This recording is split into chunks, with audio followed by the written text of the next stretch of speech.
Sentados.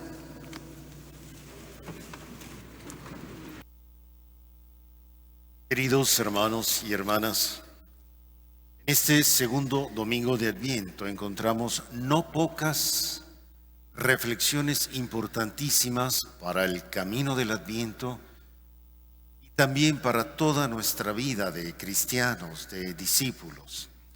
Ojalá que algunas de ellas queden grabadas en el corazón, que nos ayuden a fortalecer esa vida espiritual.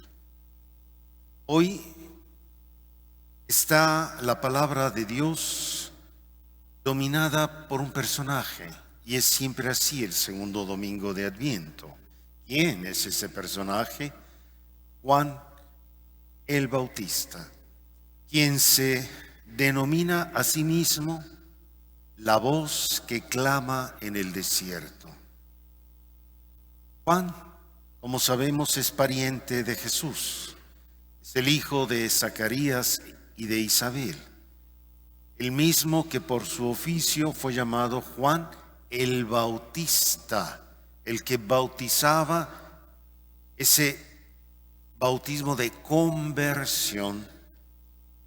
Y él es una figura siempre central en el Adviento, porque así como preparó el camino para Jesús hace 2000 años, así también cuánto nos puede ayudar a preparar el camino para la Navidad. Adviento, sabemos, es tiempo de espera, tiempo de preparación. Y toda la vida y la misión de Juan el Bautismo fue precisamente eso: preparar al pueblo para recibir al Mesías. Así pues, Juan está con nosotros en este tiempo litúrgico marcado por la esperanza. En esta espera, la esperanza se fortalece. Y hay algo importantísimo que en esta introducción ya quisiera que quedara claro, porque es una de esas ideas centrales que les digo que nos puede ayudar muchísimo. En el camino, esta preparación, este encuentro, suele haber en la vida del ser humano muchos obstáculos.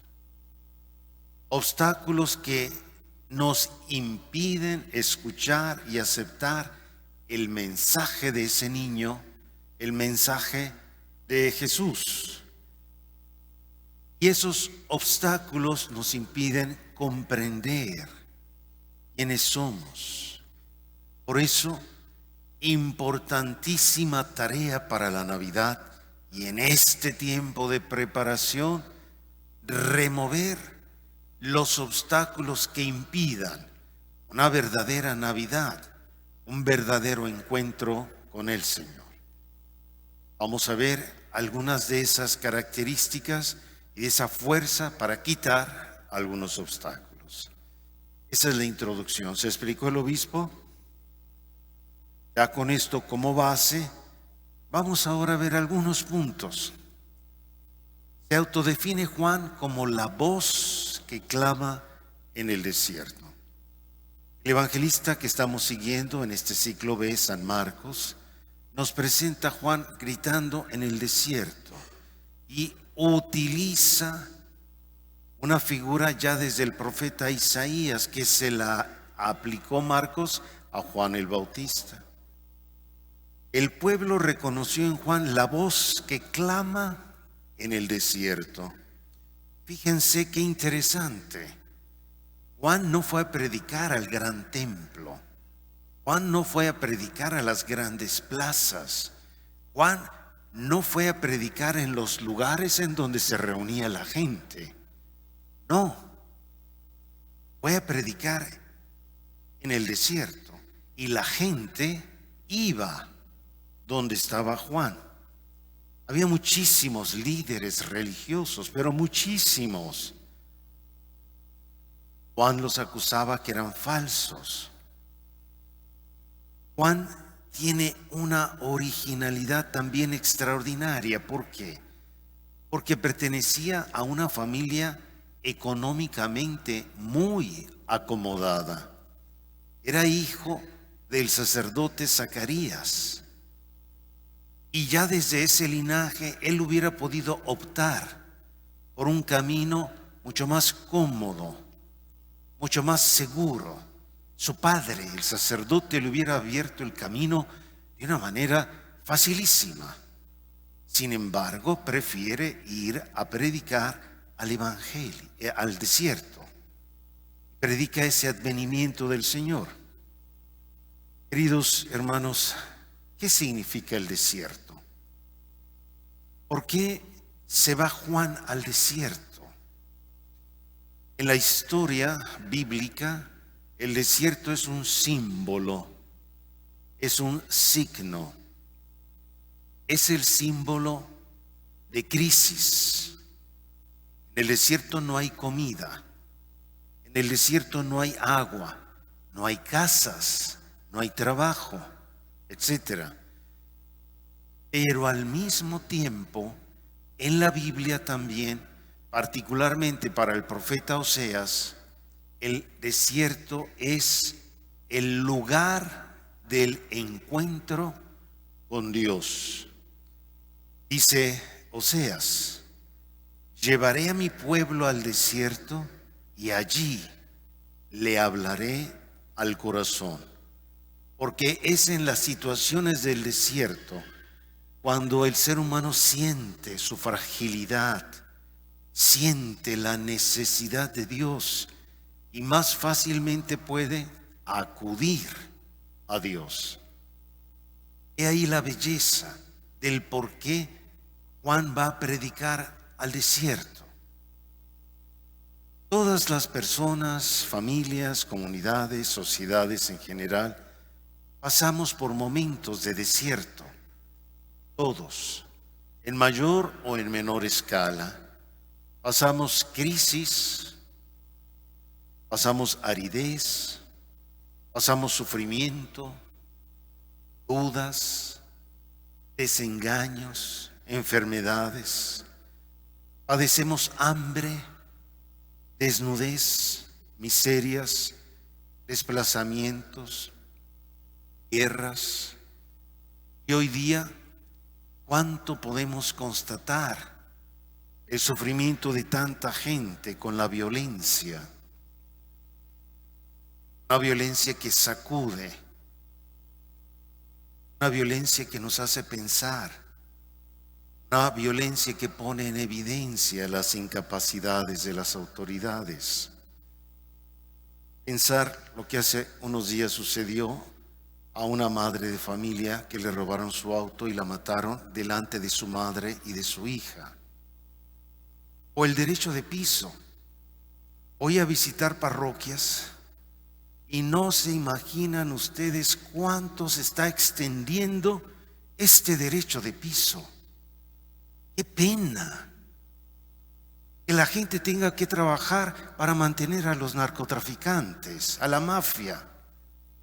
Está creciendo de un modo preocupante por todas partes. Ya no es solamente Puente de Ixtla o el sur de Morelos, no, por todas partes. Qué pena, qué dolor. Y si no pagan, les queman el negocio. Aquí en Cuernavaca el 20% de los negocios han preferido cerrar que estar pagando. ¿Cuántos robos? ¿Cuántos salimos con cierto temorcito de que algo vaya a pasar? ¿Cuánto luto trae todo esto a tantas familias? Así pues, estas condiciones actuales ponen en evidencia este desierto, esta realidad humana triste, dolorosa, hiriente. Y ante eso, ¿qué vamos a hacer? Bueno, hoy está el grito de esperanza y esa es la segunda parte de la reflexión. ¿Es posible la esperanza en una situación como la que estamos viviendo? ¿Qué diría Juan? ¿Qué nos gritaría Juan? ¿Cómo prepararía el camino? Este ser humano contemporáneo, con todas estas crisis de inseguridad, incertidumbre, angustia, se podrá sentir con esperanza, podrá ver el horizonte con optimismo. Antes de comenzar la misa comentaba con uno de los servidores y me decía, ya no quiero oír las noticias. Cada vez que escucho el noticiero me siento traumado. En la televisión, en la radio, y es cierto. Mataron aquí, mataron allá, robaron allá, etcétera. Queridos hermanos, no estamos determinados para un destino fatal. No. Se puede ser persona de esperanza en un mundo donde lo razonable es la desesperanza, donde no nos queda más que la resignación. No, grito con toda el alma y que ustedes también hagan eco, porque no es mío, es de Juan y es del Evangelio. Antes que nada, digamos que la esperanza cristiana no es un optimismo barato. Ahí está otra de esas ideas claves el día de hoy. La esperanza cristiana no es un optimismo barato. No es la búsqueda de un consuelo ingenuo, sino, y aquí viene lo bueno, la esperanza cristiana es un estilo de enfrentarse a la vida desde la confianza radical en Dios. ¿Cuánto quisiera que esto lo aprendiéramos de memoria? Que hiciera eco en el corazón profundamente. Lo voy a repetir. Es un estilo de enfrentarse a la vida, nuestra esperanza. Estilo de enfrentarse a la vida desde la confianza radical en Dios, que es Padre de todos, que es Papá.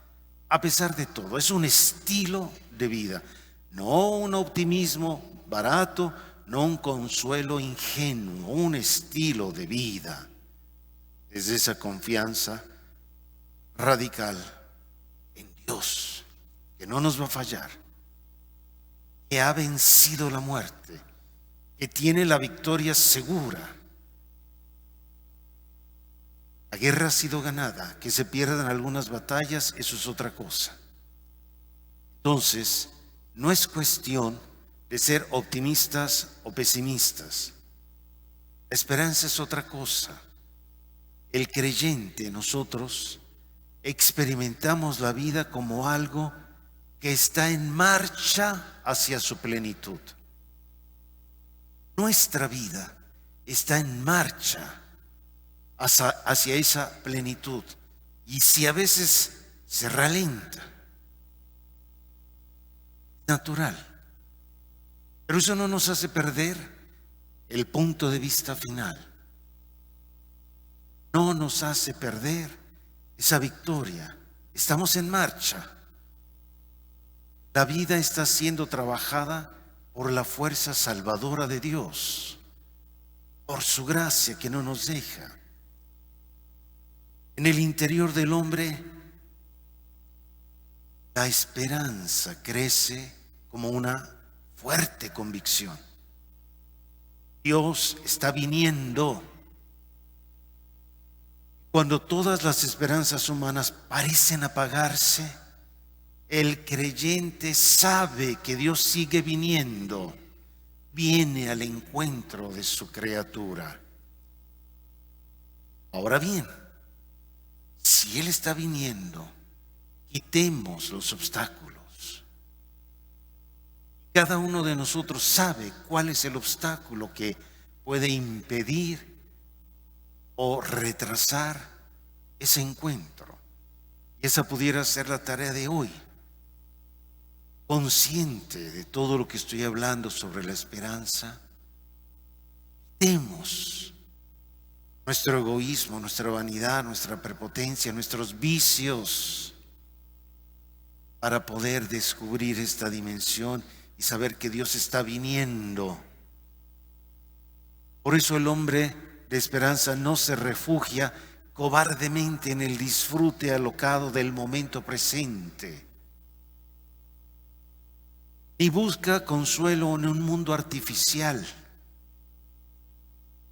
ni en un mundo engañoso, ni se hunde en un pesimismo destructor. De ninguna manera. Preparamos el camino al Señor, es decir, nos negamos a entrar por caminos que no conducen a ninguna parte. Queremos solo ese camino, el camino que me lleva a la verdad, a la justicia, a la paz, que es Jesús, y es lo que voy a celebrar.